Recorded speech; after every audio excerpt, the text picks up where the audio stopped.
Protection is the nothing personal word of the day. It's Tuesday, October 11th, 2022, back from across the pond. And to me, it's all about protection. Watching the NFL in London this weekend, which we're going to talk about when we get to the picks of the day and talk about what it's like for the NFL players to be in London, what it's like for fans over in London. But we got to talk about protection because I'm tired of it. I'm tired of quarterbacks being treated as though they're playing a different game, but only some quarterbacks. Let's go back to Tom Brady, the 45-year-old. I give him credit. We've called him the GOAT. He's got 7 rings, family issues. We all have family issues. Off-the-court issues. We all have off-the-court issues. When you're playing and you're being paid to play, you're a player. It doesn't matter whether you're the greatest of all time or not. I agree that there are different standards in terms of how the greatest are treated, right? You want to protect them. So off the field, you get protected. You get a few extra days off. You get to go to the Bahamas with your children. You get to do all sorts of things that maybe other players are not allowed to do. You get to not practice on Wednesdays. We've covered it all. But when it starts impacting an actual outcome, I have a problem. And this problem goes back, and we are all a victim of our past. This problem goes back to the way Michael Jordan got treated against the Knicks, where if you lay a finger on him, it's and 1, or he goes to the line for 2. So if you're down by 1 or up by 1 in the closing seconds, the ball goes to Jordan, he drives, you're going to get a foul, a dish, you're going to lose. That's how it is. We know in the NBA, the better players get calls. We find that to be questionable. When you run a team, you find it to be infuriating. But remember that every football team, every football game counts as over 10 baseball games, right? 17 versus 162. You like my math there. When you've won 3 in a row in football, it's like winning 30 in a row in baseball, and how amazing that is and how good you should feel. I get it. So Tom Brady is playing. They're only up 6 points to the Falcons. They're driving. Falcons stop him on 3rd down. Brady gets sacked. And for whatever reason, they call a roughing the passer on a guy named Grady Jarrett. Doesn't matter who he is. He grabbed Brady around the waist, twisted him around, not like Tua, not like a rag doll. It's called a sack. I actually believe that someone like Lawrence Taylor or Reggie White, I'm not even sure they'd be good in the NFL right now. The NFL is so interested in protecting against concussions. They are? No. The NFL, we told you, just changed the rules on concussions again because Tua got one, because we all saw what no one ever wants to see on a football field just a week earlier. So the NFL changes the rules, and all of a sudden you've got referees who go into a game knowing that they're going to do everything they can to make sure that every defensive player knows you do not screw with Tom Brady. Okay, is that because he's not a mobile quarterback? Let's assume that's the case. All right, we have a rule in football. If you are a quarterback who stays in the pocket and you pass the ball mostly, you don't run a lot, you're not a dual threat, let's assume that the NFL has gone to you as a group of umpires and referees and said, hey, we've got to be careful of these guys. But if it's a dual threat quarterback, let's say like Lamar Jackson, who gets thrown around as well, nah, no penalty. Don't call that. Makes you wonder, doesn't it? So the NFL gets through Sunday, they get to Monday, and there's Derek Carr. He gets sacked, stripped, turnover, roughing the passer, because a defensive player who stripped the ball, which is what you're taught. It's all you want to do when you're a defensive end, when you are a linebacker, when you are a safety who is blitzing. You are trying to strip the ball. It's what you're taught from the minute you put on pads. Strips the ball, roughing the passer, no turnover. Chiefs go on to win the game. Dear Roger, and dear competition committee, what's the object of football? What do you want fans to do? You want us to do fantasy. You want us to gamble. What about our interest in the gladiator type of football, the hard hits, the running starts? Every rule that you've changed has tried to limit the things that fans want most, because you know fans aren't going anywhere because of the other reasons fans engage in your game. But you've changed the game to the point that it does not even resemble the NFL of 10, 15, 20 years ago. And that doesn't make it better. That makes it worse. So I workshopped a plan. Coca and I workshopped it before the show today. And here's what I want to do. And Coca disagrees, but I'm going to explain why I disagree with Coca, who disagrees with me. I want quarterbacks and defensive players and offensive players, everybody on the field, take off your helmet. Let's go back to the Frank Gifford days. Put on those leather caps, get rid of the face masks. You know what you're going to get rid of? Concussions. But Coca said no, he disagrees. He said, hey, you ever watch rugby? Yes, I have watched rugby. I've seen the broken bones. I've seen players get concussions. I've seen them get hit in the head. But I don't see rugby players necessarily leading with their head going full speed. It's more of a scrum sort of craziness where you're trying to kill each other in a pile. It's like a fumble every single play. There's hitting that goes on, of course. But if the NFL were so interested in taking care of players, specifically quarterbacks, then change the equipment. Stop trying to make the equipment where players feel no fear. And they disguise it. We've improved our helmets. There's way more padding. They don't look as cool, but they're way more effective rate concussions. Horse hockey. They're not more effective toward concussions. What they're doing is making players say, hey, I can now, instead of taking a 20-yard start, I can take a 30-yard start, run 20 miles an hour because they're all fast, lean, fit, and athletic, and I'm going to hit someone as hard as I can. Oh, no, is that number 12? Or then we had a better idea, a different idea, not a better idea. How about putting the quarterbacks in the red vests that you wear during practice so that the defensive players know, hey, don't touch him?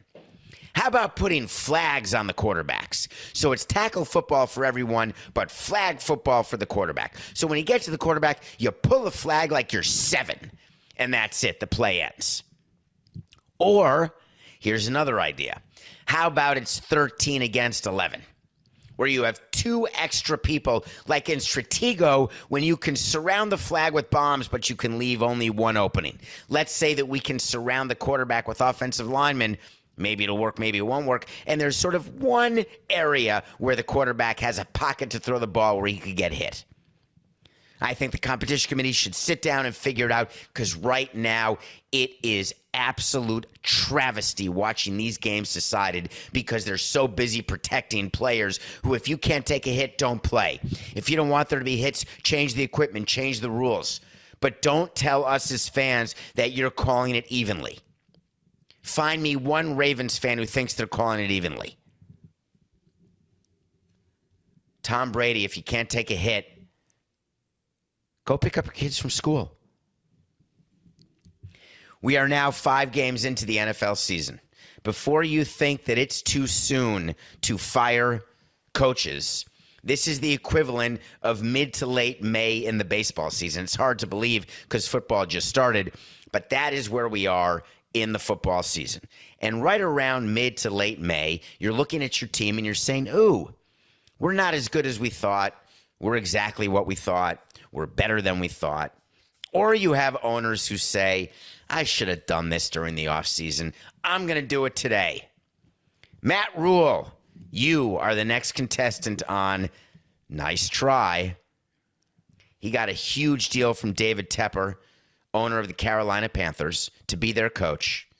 He won, what did he go, Coca? 17-27 in 3 years?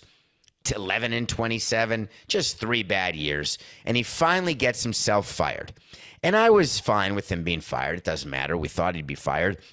I thought I actually had to wait to see that he would not survive his contract. But either way, what was really amazing to me was David Tepper, the owner.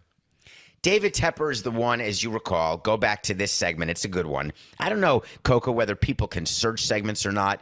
But if you go back, David Tepper's the one who started a shell company to start construction on a practice facility. And when public financing stopped, he took the company bankrupt, stopped building the practice facility, and bailed. He is a hard, tough business person. Great. Billionaire. In. Tell me what you can't do. You can't own a team. David Tepper took the microphone. I give him credit for that. And he had some quotes that were amazing. Here we go. There might have been a little loss of intensity on the field yesterday compared to the first 4 games. I'm still learning, quite frankly, Tepper said. Okay. Owners do this a lot, and mediocre team presidents do it. I've been guilty of it. I have.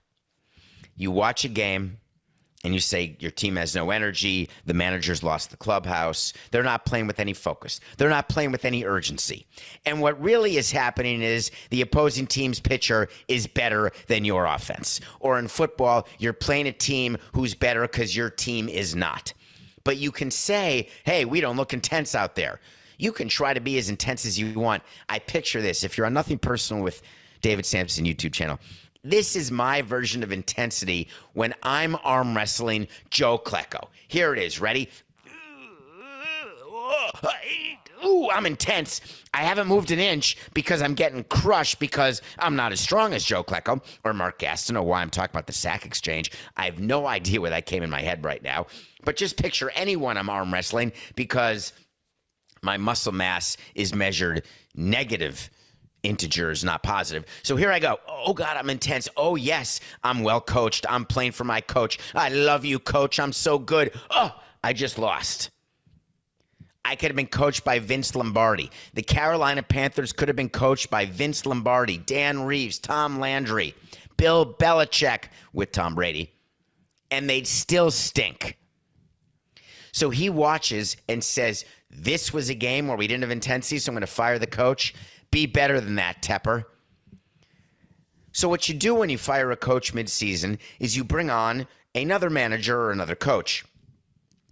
We'll mention the Philadelphia Phillies later. They fired Joe Girardi. Look how your Phillies are doing now. Joe Girardi. So Rob Thompson was brought in as the interim. The Phillies play great. They make the playoffs. He's rewarded with a 2-year deal. That's sort of how it goes in the life of an interim coach.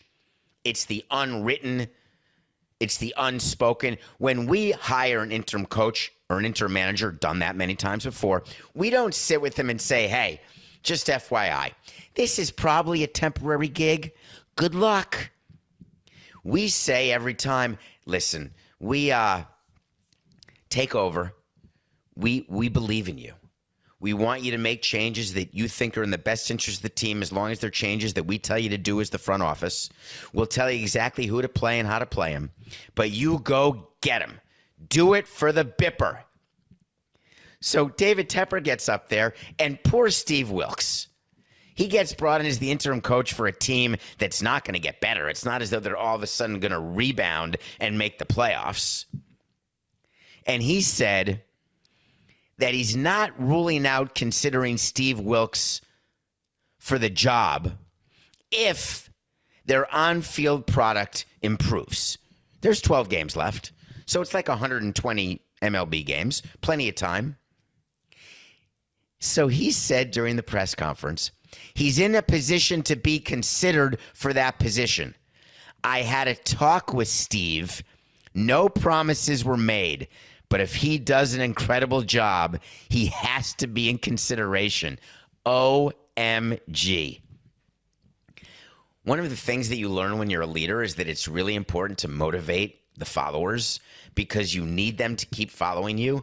Even when you're going into dead ends in an alley, you just want them to go anywhere. Hey, you're going off a cliff right this way. Hey, how come you're not leading anymore? No, I'm just letting you in the door first. Oh, my God, I just jumped off a cliff and fell 400 feet. Yeah, exactly. You don't go into your coach and you don't say, hey, listen, do me a favor. Just do the best you can. I'm not going to make any promises, but just be incredible. It's like Coca motivating me before Nothing Personal. Let's have a show, Dave. Let's be better. Let's be great. Let's have some energy. Can you imagine Steve Wilkes looking at coach, at his owner when Tepper says that? Just be incredible. Do an incredible. What does that mean? Lose by fewer? 12 games to go. Hey, coach, we lost 8 out of 12. We went 4-8, but I'm telling you, we had terrific intensity. Look at the preparation that we had, David. I deserve consideration. It's not even like I'm going to get the job on a permanent basis. I don't even want to beg to get the deal that you gave Matt Rhule, who completely sucked the entire time he coached. But I'm going to be in consideration. Okay. So Matt Rhule was 11-27. 1-27 when the opponent scores 17 points. Okay. That's a good one, Coca. Do you remember Steve Wilkes, the name? Those of you major football fans? If not, it doesn't matter. He had a chance to coach the Arizona Cardinals, but it didn't quite work out again. He's totally screwed. The Panthers are screwed. The NFL, I'm so sick and tired of the NFL right now. And everybody's, you're not allowed to criticize. Hey, everyone get together at CBS. Remember, this is the NFL. This is our B&B, baby. And I don't mean bed and breakfast, bread and butter, all these networks. NFL can do no wrong. They're right. Wait, you know what? The bottom line is the NFL should be paying attention to what CBS wants, because CBS is the one paying the money. Oh, no, let's make sure we do genuflecting. I'm tired of it. I'm also tired of reboots and extra movies of great movies. Terrible transition. I watched Confess Fletch. When we come back, I'm going to review it. Spoiler alert, I'm furious at the movie Confess Fletch. And then we're going to talk about Draymond Green. I'm just in one of those moods today. Maybe I just landed and I have jet lag a little bit, but I don't. I'm totally fine. I've been up for 4 hours, but I'm totally fine. But I got to talk about Draymond Green. We'll be right back. Welcome back to Nothing Personal. We're back. Thank heavens. So put your hand to heaven and pray. I always like that song by Breathe. No one likes it. Hands to heaven. Check it out. And while you're there, rate, review, follow us wherever. We're everywhere. So just tell your friends about Nothing Personal. We don't like missing a day. Really, it felt weird. Did you guys feel weird that there was no show yesterday? Because Coke and I were talking about it, and we depend on you the way you depend on us, and it just felt darn wrong. I spent $16 or $18 to go see Confess Fletch with John Hamm. Big FO-MLB, big friend of Major League Baseball. Good guy. Had a chance to meet him a couple times. That's not a flex. He's just a baseball guy. He likes being around baseball people. He's not Chevy Chase. I don't mean current Chevy Chase. I mean old Chevy Chase. Now, Gregory McDonald wrote a bunch of books about Fletch, who is an investigative journalist, and one of them is the basis of a movie called Confess, Fletch. Fletch is being charged with or investigated for a murder, and our friend Roy Wood Jr. is in the movie. Hey, Roy, you're the best part of the movie. And I'm not saying that means you're going to be nominated, because I don't suspect you will be. But I got to tell you, I was very impressed with the job you did. And that's not just because I know you. You made the most of a bad script. You made the most of a bad plot. You made the most of the fact that no jokes hit. You and your partner had some good banter back and forth. The original Fletch is one of the best comedies ever made. The most often quoted. You know, every time I say John Cocktoaston or Dr. Rosen, Dr. Rosenpenis, that's all Fletch. Hey, using the whole fist doc? Hey, Babar. That's a children's book. Have any of those? Children? No. Books? There's a million lines. Hey, can I borrow your towel, Dana Wheeler Nicholson? My car got run over by a water buffalo. Confess Fletch is a hard pass. Take the hour and a half and go watch the original Fletch. It still does well today, I promise. So sometimes Coke and I have disagreements. It's why we're so good. We're such a good team. It's just us. Two of us. Nothing Personal is brought to you by two people every day. That's it. No staff, no extras, no help, no nothing. Two people. We're together a lot, virtually, but it's amazing, actually, Coco. We built the show. We're not even in an office together. But we're on Skype or FaceTime or Zoom or speak every day, several times a day. Speak to him more than I speak to people I'm related to. I mean, he's become family. Your family, Coca. I mean, without the perks. Oh, I just took a drink without muting. Sorry, here, I'm going to mute and drink right now. Ready? Mute, mute, back. So, Coke and I have disagreements. Some of them are intellectual. Some of them are borderline childlike. Sometimes they end quickly. Sometimes they fester for a couple hours. Never overnight. Like a spouse, don't go to bed angry. Don't drive angry. Watch Groundhog Day is one of the 4 movies on the plane yesterday. That's just a perfect plane movie, isn't it, right? You can just watch Groundhog Day over and over. So, the way you handle disagreements at work, when you're at work and you really can't stand someone you work with, and everyone listening to this has someone who you work with who you don't like. When you have someone in your family, it's like nails on a chalkboard. You just want to, What don't you do? Punch someone in the face. Draymond Green was at practice with the Golden State Warriors, defending champion Golden State Warriors, preseason Golden State Warriors, getting ready to go. There's something that happens. He goes to Jordan Poole and punches him in the face. We covered that. What we didn't know at the time is someone was videoing. And then we didn't know that someone was going to release the video to TMZ for money. The Golden State Warriors have spent every minute since that video came out doing one thing and one thing only. And it's so wonderful.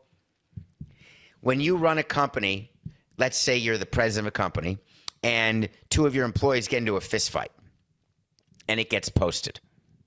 And you spend the entire time saying, I don't want to address what caused 2 people to want to punch each other. I don't want to talk about the fact that I'm about to fire the guy who punched the other person.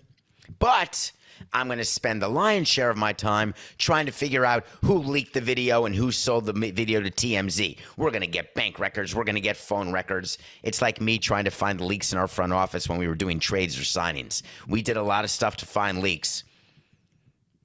But you don't make that the public priority when there's a physical altercation and that one of your players committed a crime. Draymond Green, you committed a crime. And you know what players do? All athletes do this when they commit a crime or when they commit adultery or when they have drug problems or sex problems or anything. What do? I'm going to take some time away right now. Or when they say something bad. Oh, let's do that in a row, Coco. Ready? 4, 6, 9. What players do when they have a drug problem or they get caught committing adultery or they say things that are cancelable, they all do the same thing, whether you're Woods or Mickelson or anybody else. I'm going to go in rehab and I'm going to work on myself. Or I'm going to take some personal time and I'm really going to reflect on the pain that I've caused to the family and friends of the individual I punched in the head. I'm going to deal with the fact that I'm a sex addict, and that will help explain why I committed adultery with 69 women. I am going to do some serious reflection of why I said it's okay to do business with Saudi Arabia. I'm going to take a minute here and really better myself. Draymond Green followed the script. Draymond Green is taking a leave of absence from the Golden State Warriors. Really? Is that another word for suspension? Draymond Green is taking a leave so he can reflect. I love this. We all reflect when we do something bad. Why not reflect before you do the thing that's going to cause you to reflect? That's what I do. Pre-reflection. Premature reflection. Premature protection reflection can always help you from not having to make a public statement and take a leave of absence. What exactly is Draymond going to reflect on? I figured it out. He's going to reflect on his anger issues or what causes him to think that it's okay to punch someone. Draymond Green, who's got this big podcast and he's like an analyst for TNT or ESPN or some network talking about basketball, he's going to reflect on why he didn't use his words, which is what we tell our 4-year-olds. Use your words. Don't scream. Don't hit. Use your words. I don't care what Jordan Poole was doing during the practice. I don't care what anyone's doing in your office. I don't care if they're not working hard. I don't care if they did bad work. I don't care if they didn't show up. I don't care if they did something to get you fired. I don't care what they did. You're not allowed to punch them. That's actually a crime. So the Golden State Warriors, instead of dealing with the issue, are going to try to figure out who's videoing. Now, in a practice, you can look at the angle of the video. You can figure out who is sitting where. You do some interviews. You figure it out. You don't have subpoena powers. You're not going to get like bank records. TMZ's not going to tell you. They're like a law firm. They're like your priest, your rabbi. Whatever you say to TMZ, psh, mum's the word. You're totally covered. I wonder whether we think it's cool because we watch hockey and wait for the fights, or we watch NASCAR and wait for the crashes, or we watch football and wait for the hard hits. We just don't want to see any of the spasms, or we don't want to see anyone getting carted off. Although in boxing, we're good with blood, or MMA, my God, the object of MMA, it's punching until someone bleeds. Oh, once in a while, someone dies. It's how it goes. And make sure you just pay them scale. We love the violence, except when it happens to us or involves us. Here in New York, everyone's screaming about all the violent crime on subways. What are we modeling in sports to people? The Golden State Warriors should have been very clear. Draymond Green, we are suspending you for the first 10 games of the season. The NBA is not going to do it, God knows. The reason we're suspending you is we want to be very clear that we are a dynasty. We are a championship team. We treat each other with the respect that you would want to be treated. We act in a way that will be a role model for our community, for other teams around the league, not just in the way we built our team, but in the way we act as winners and as losers. But the Warriors are going to investigate the leak, and Draymond said, yeah, I'm going to take a little leave, but guess what? I feel like everything will be good by the regular season. That's my favorite. Some people have to go into reflection or they go into rehab and they say, oh, we're not exactly sure we're going to be here until we don't have to be here anymore. Or they say, yeah, I'm in a 30-day program. 30 days from now, I promise I will not be looking for any more hostesses at Applebee's. It's laughable. Draymond Green, I'm good. I'll be fine. Once the regular season starts, you can bet your bippy that I'll be there. All right, Draymond. Way to go, Warriors. Typical. Sometimes I get corrections. By the way, sorry. 469.84. Draymond Green, Warriors. Give me a break. I'll give you a wait to see. Wait to see is when I tell you something's going to happen.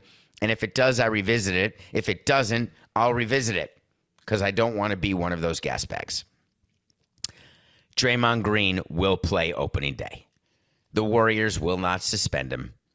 All of his personal growth will end by game 1 of the regular season. Whew. Wait to see.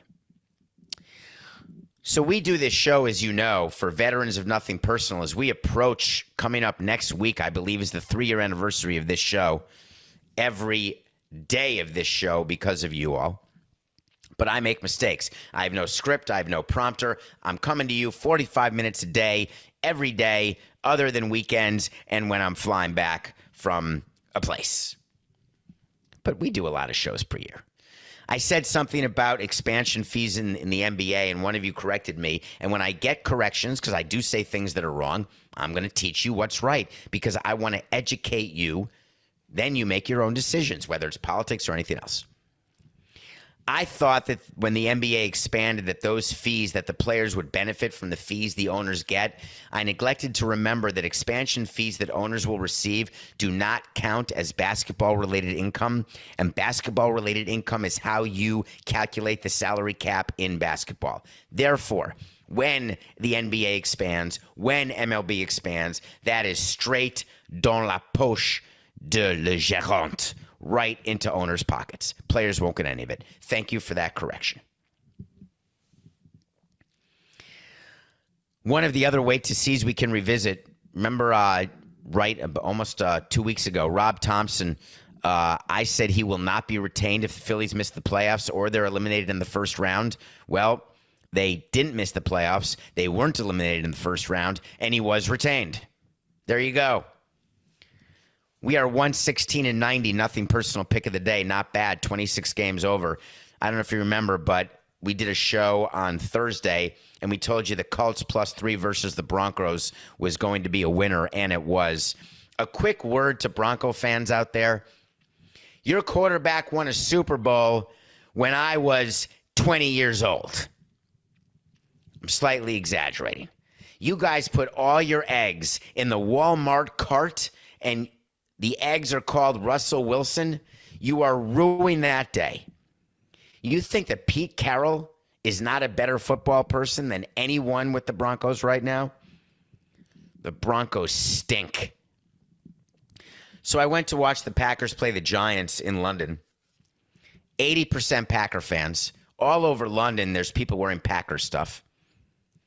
The only other jerseys that I saw, 60,000 people at Tottenham Hotspur Stadium. Packers, Giants, and a few Dolphins things. Amazing. Not many jerseys from other teams, though there are people I was at the game with, Mitch, who said, hey, there were a bunch of jerseys from other teams. But I was thinking about London football. The NFL and Major League Baseball so badly want to put a team in London full-time. That is their focus. They believe it makes the most sense. And one of the things that's interesting is that the people who are going to these games are all people flying there specifically for the game. I did a total informal survey. First question of the survey. Is your favorite team in the NFL the Jacksonville Jaguars? Not one local person said yes. When I say local people, you can tell when you're in a pub having some tea and Sammy's or having a pint or seven, you know who's local and who's not. So I spoke to Packer fans, Giant fans, Americans, and people from England. Nobody's a fan of the Jaguars. Sorry, nice try, NFL. Let me try this again. Do you know who's playing this weekend? No, mate. Yeah, you're here for the American game, the American football game, right? Yes. Is that this weekend? It's Saturday, right? I had a tour guide, did a tour on a double-decker bus. It was amazing, saw all the sights, went to Greenwich to make sure my clock was set at the right time. Did not know what day the game was. And this was not an octogenarian. This is someone right smack in the NFL demographic. He was 54 and white. Baseball's coming back to London next season.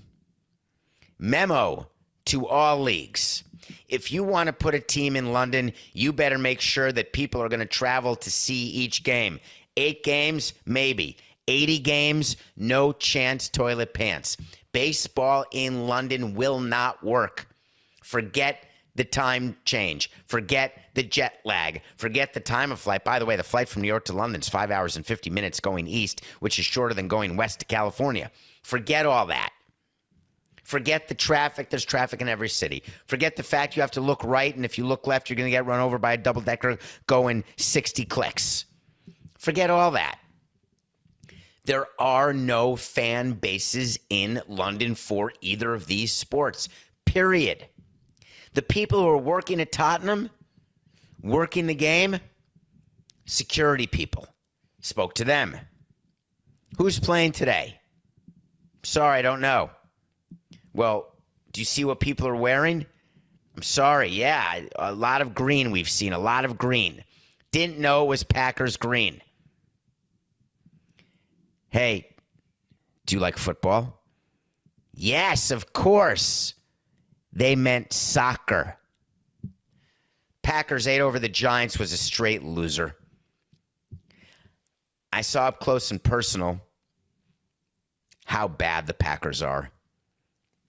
Watch them come off the field, go on the field, play on the field, uninspired.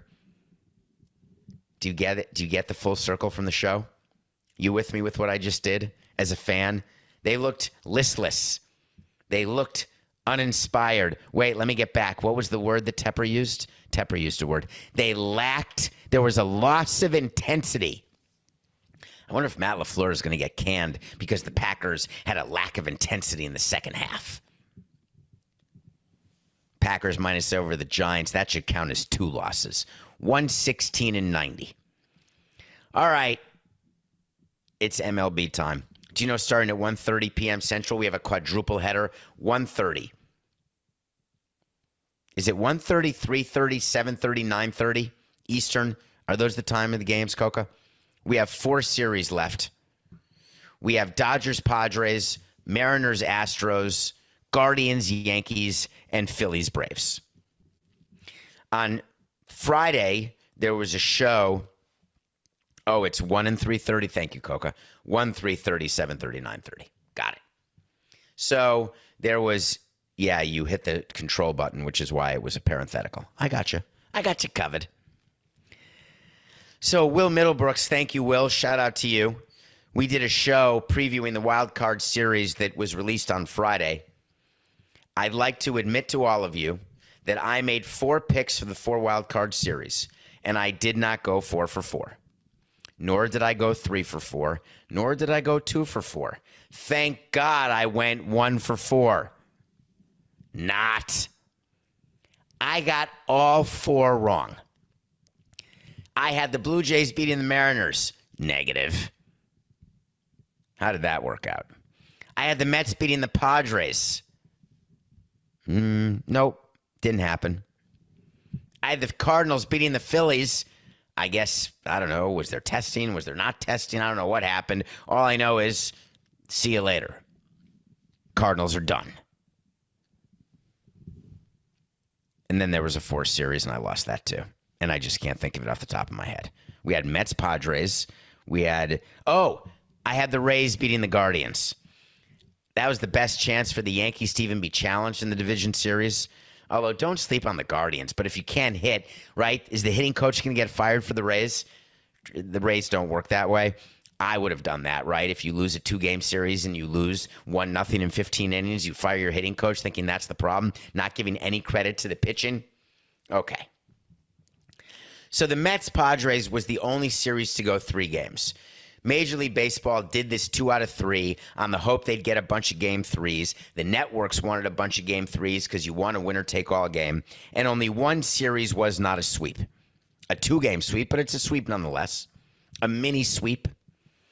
So Mets-Padres. Mets win 101 games. Steve Cohen promises you a World Series. Brings in Buck Showalter. Everyone's all excited because he's some sort of winner. I'm not exactly sure what he's won, but he's some sort of winner. They've got Scherzer and DeGrom. We can't lose 2 out of 3 when you've got Scherzer and DeGrom going.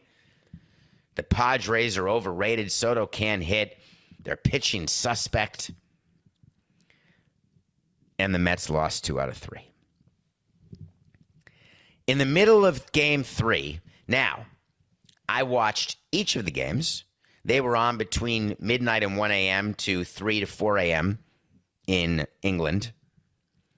And I'd like to say that I watched most of them on TV, but MLB changed the rules so you couldn't do the double, triple authentication unless you had some sort of pay TV provider because they wouldn't let you watch games in the UK. Can anyone from baseball get back to me? Because I know you guys listen. Why would you do that? I'm all in on the regular season blackouts. When it comes to postseason, especially when you're in the UK, if you can find 10 expats living in the UK who want to watch baseball, let them watch baseball. Holy shnikes. I had a better chance of being face-to-face with Harry in the middle of Buckingham Palace than of finding a baseball game to watch in the entire city of London. But what I did see was EarGate. EarGate is what Buck Showalter did when Joe Musgrove, the pitcher for the Padres, was dealing. The Mets were not getting hits. They looked anemic, sort of like they did the last bit of the regular season, but let's not talk about that. Joe Musgrove, the new $100 million man for the San Diego Padres, looked like Rudolph without a nose if he transferred the nose to the ears. Shiny, red.